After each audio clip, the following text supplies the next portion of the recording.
A presentation of the United States Fish and Wildlife Service.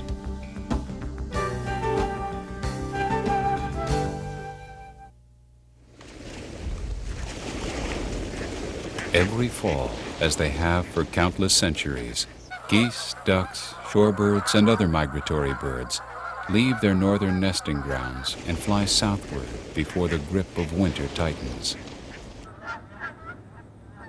They migrate along well-defined ancient routes as surely as we follow a highway. One heavily used route, called the Atlantic Flyway, leads over the Chesapeake Bay, down the Delmarva Peninsula, to what is now known as Blackwater National Wildlife Refuge. Blackwater was established by Congress in 1933 as a refuge where these long-distance travelers could rest and feed in peace.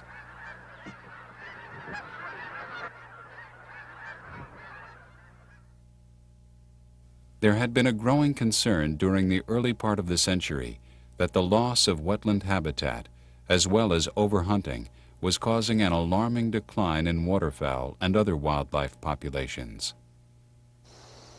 Out of this concern, a nationwide system of wildlife refuges, many situated along the migratory flyways, was born.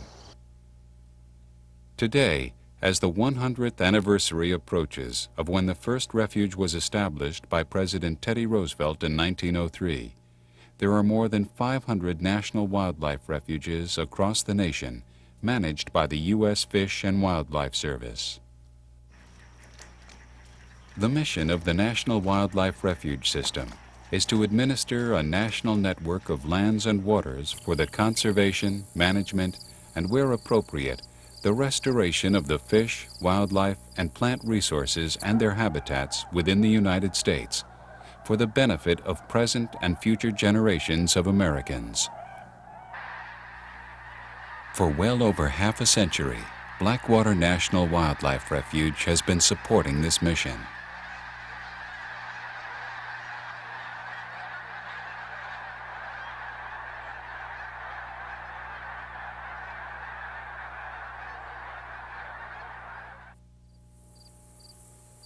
The tidal marshes along the Blackwater River have always been a haven for ducks.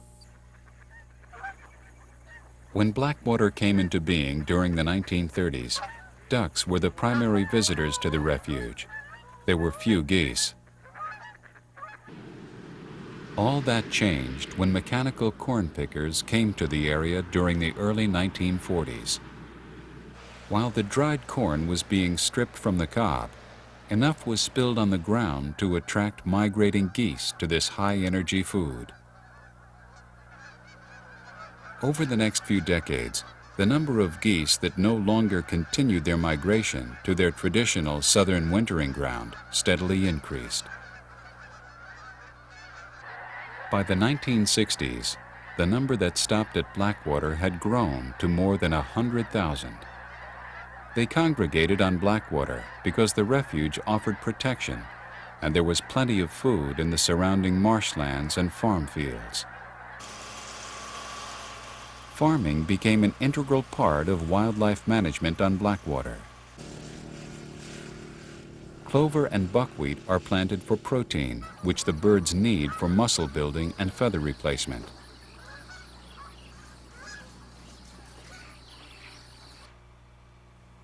Corn and sorghum are also planted to provide high-energy carbohydrate foods that the birds eat to build body reserves for the long flight back to their northern nesting grounds in the spring.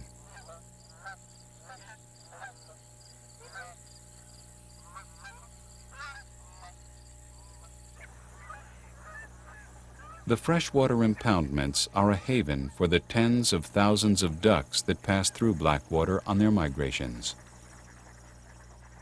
Several species of ducks, known as dabblers, feed on vegetation and small invertebrates that live on the bottom of these freshwater impoundments.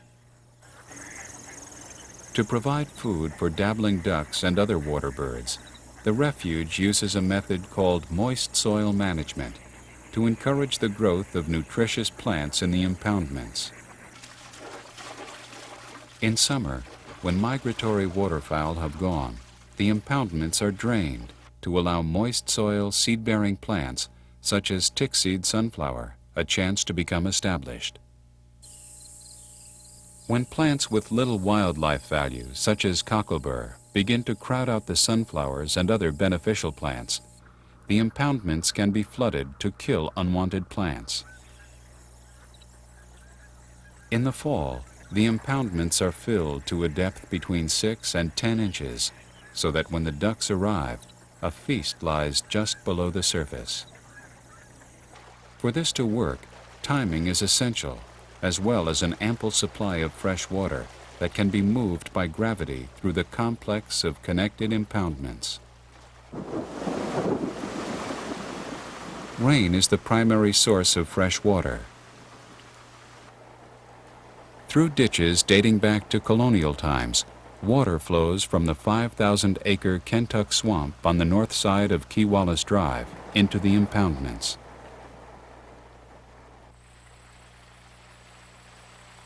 During a drought emergency, water can be pumped from a series of wells to keep the system operating. Another challenge is to make sure that salt water doesn't intrude into the freshwater impoundments and affect the plants. Salinity levels are therefore closely monitored. Several impoundments can be seen on the north side of Wildlife Drive. Many more are located on other parts of the refuge, and additional impoundments are being constructed each year. These man-made, intensively managed impoundments make it possible for the refuge to provide food and protection for many thousands of waterfowl, wading birds, songbirds, shorebirds, and other wildlife.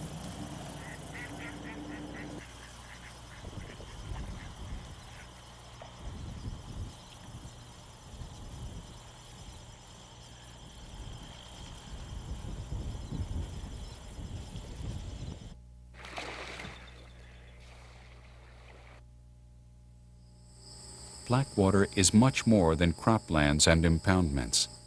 Over half of the refuge is forested with stands of tall loblolly pine, ideal nesting habitat for bald eagles. There are more than 30 active eagle nests in and around the refuge, the largest concentration north of Florida. The forest also provides habitat for the endangered Delmarva fox squirrel, a stocky, bushy-tailed cousin to the common gray squirrel. Delmarva fox squirrel populations were reduced throughout their range when their forest habitat was cut down. Today, the largest contiguous forested tract with a healthy population of fox squirrels is on Blackwater. Refuge staff carefully monitor squirrel populations by periodic trapping to record health data. In recent years, the population has grown large enough so that some squirrels can be transplanted to other areas to establish new colonies. When the weather cools, the squirrels retreat into one of the many nesting boxes on the refuge. 1.15. Here, the squirrels give birth during winter.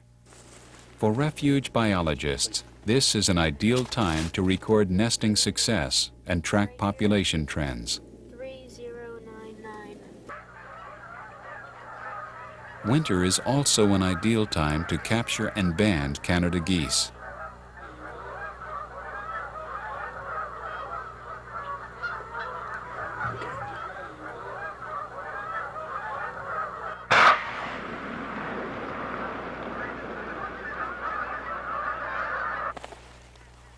The refuge's banding activities are part of a national program that tracks the movements of geese and other waterfowl.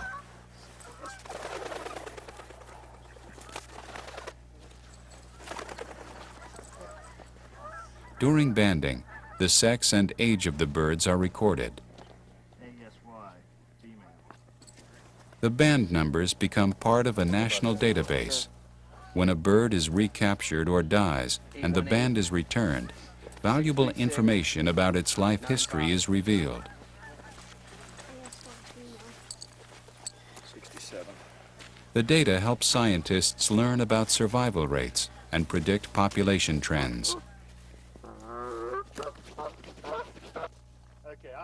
Banding is also used to monitor wood duck populations, one of the duck species of management concern that had once experienced a significant decline in numbers.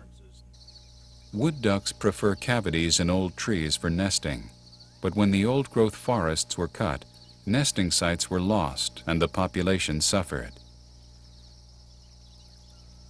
When nesting boxes designed for wood ducks were introduced, the ducks quickly accepted them.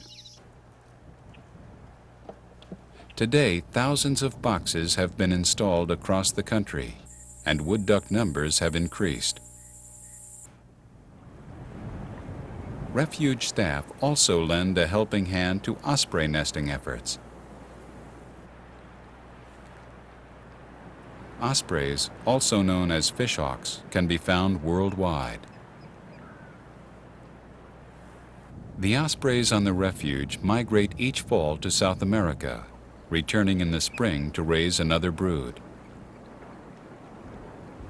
Ospreys, like bald eagles and peregrine falcons, suffered when DDT entered the food chain. The pesticide was linked to the thinning of their eggshells, and few young hatched. Today, with the elimination of DDT and the protection of key habitats, osprey populations are recovering. Also doing well, in fact too well, are the resident Canada geese that no longer migrate to their northern breeding grounds to nest. These geese, whose numbers are rapidly increasing, are becoming a nuisance wherever they take up permanent residence. Also a nuisance for wildlife managers are mute swans, whose regal beauty disguises an efficient marsh destroyer. The mute, distinguished by the black knob on its orange bill, was introduced from Europe and is rapidly spreading. Mute swans are aggressive nesters, displacing other birds. They feed by pulling out the plants from wetland bottoms, speeding the destruction of the marsh.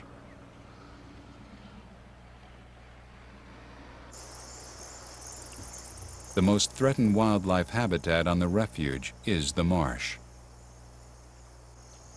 During the past 60 years, 8,000 acres, more than 12 square miles, have disappeared beneath the waves, a loss not only to waterfowl, but also to the bay's aquatic life. The reasons for the loss are complex and not fully understood. Scientists speculate that two events are happening at the same time: sea level rise and land subsidence. Global warming is thought to be the reason for sea level rise, as glaciers and the polar regions melt under rising temperatures. The land under the marshes is also slowly sinking as groundwater is pumped out for human use. The cumulative result has been that water levels have risen 6 inches during the past 100 years. This house on Barren Island, one of several islands that are part of Blackwater Refuge, once stood high and dry, far from the water's edge. There once was a lawn, boat docks, and a beach, all now swallowed up by the rising waters.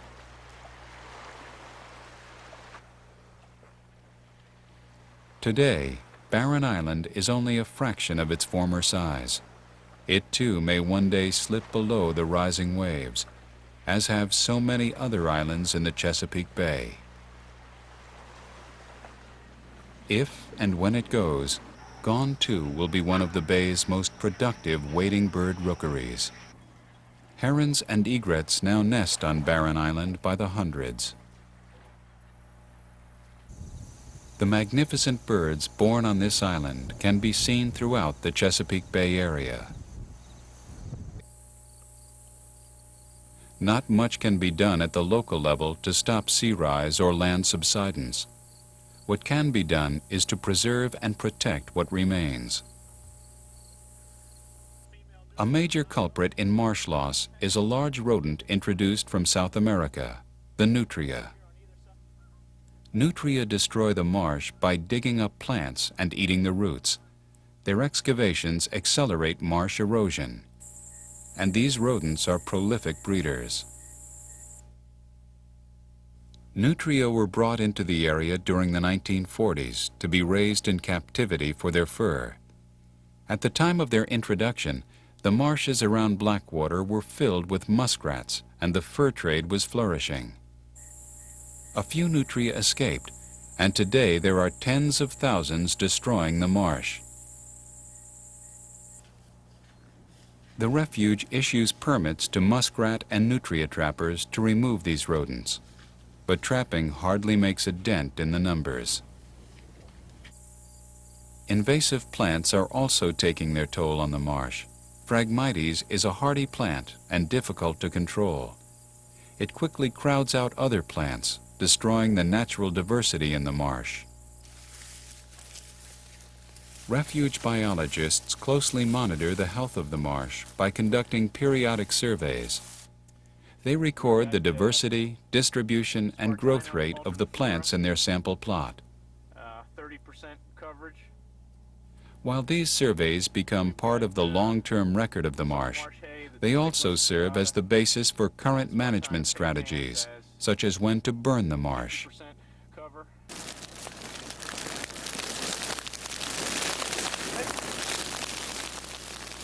Fire is a tool used to maintain and invigorate the marsh. Without fire, the dead plant material chokes off new growth.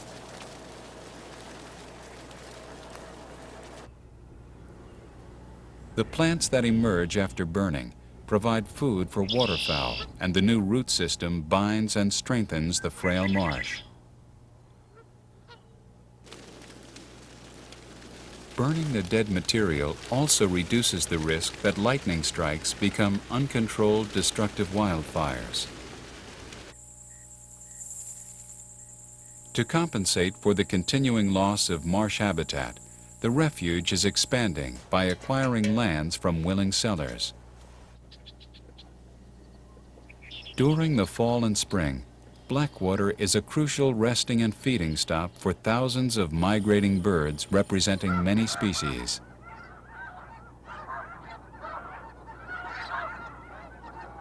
Blackwater is also a magnet for all those who love nature.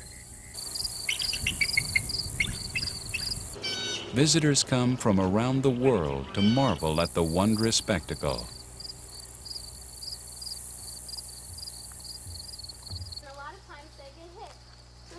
Blackwater also very much belongs to its surrounding human community of Dorchester County and Maryland's eastern shore. And what happens is there's a piece of corn back here, squirrel walks in, steps on this pan, and the door closes. Your Canada geese and your snow geese. For many school children, Blackwater is their first up-close introduction to the natural world of wetlands and wildlife.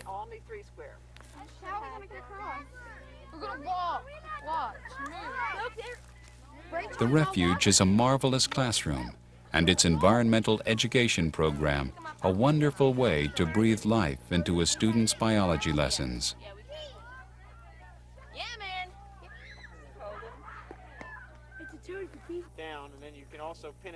Several times during the year, the refuge, together with the Friends of Blackwater, a volunteer organization, offers demonstrations and guided talks that explain some of the wildlife-related activities that take place at the refuge.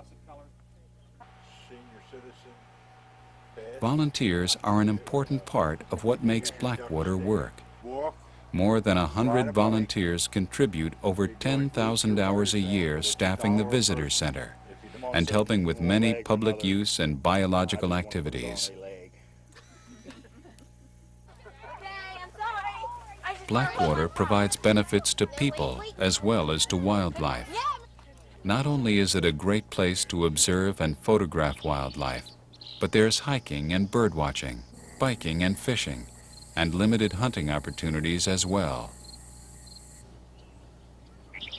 Blackwater is a story of challenges met and promises kept, a place that benefits both its wildlife clients and its owners. the American people. Please help us protect this area for future generations.